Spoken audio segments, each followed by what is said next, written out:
Hey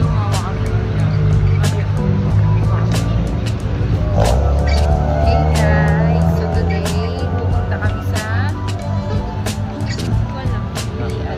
National Museum. Hindi ko alam bakit gusto dito ni Daddy. Favorite niya. Kala ko National Bookstore.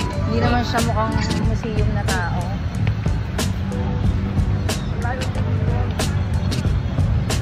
So, nandito na kami, papasok na kami. Gawang init dito.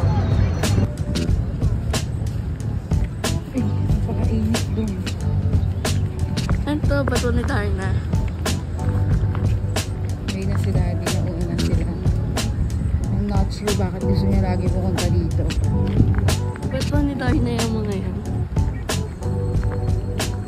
So today, sasama namin kayo dito sa National Museum sa may Ermita. So nagpunta nga kami dito on a Monday afternoon and then nag-commute lang kami papunta dito. Nag-LRT kami and then bumaba kami ng United Nations Station and then naglakad na lang kami papunta dito.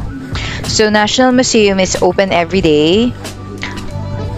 Free admission, pwede ang walk-in and then photography is allowed. So pwede kang mag-video, mag-picture pero avoid flashing lang sa camera.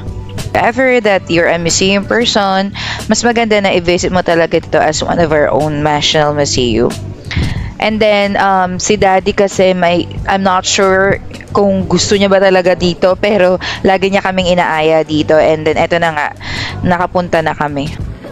So ano bang makikita natin dito sa loob ng National Museum? So dito makikita natin yung mga paintings, sculptures, national treasures, at syempre andito din si Lolong. And then yung mga animals na hindi natin usually nakikita sa everyday lives natin. And then dito sa loob makikita din natin iba't ibang mga plants na meron tayo na usually hindi natin nakikita sa everyday lives na meron tayo. So what I like most dito sa National Museum is parang dadalhin ka nila dun sa mga lugar na hindi mo talaga usually napupuntahan. Like merong space dito na para kayo nasa loob ng kagubatan and then you were surrounded with different plants.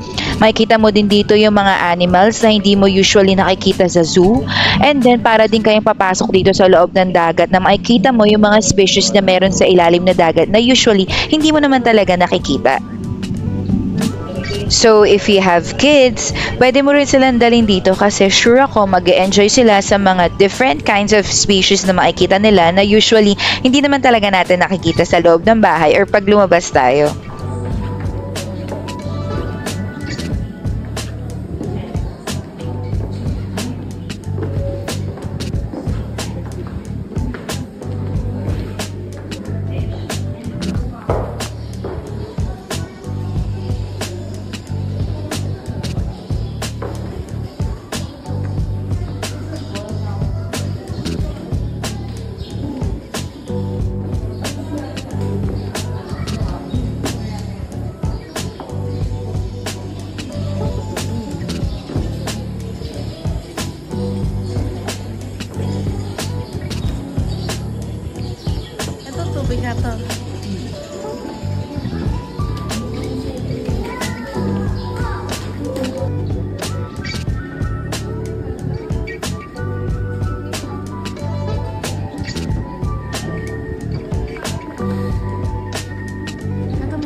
Ito.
that's it for today's vlog. Thank you for watching. Bye!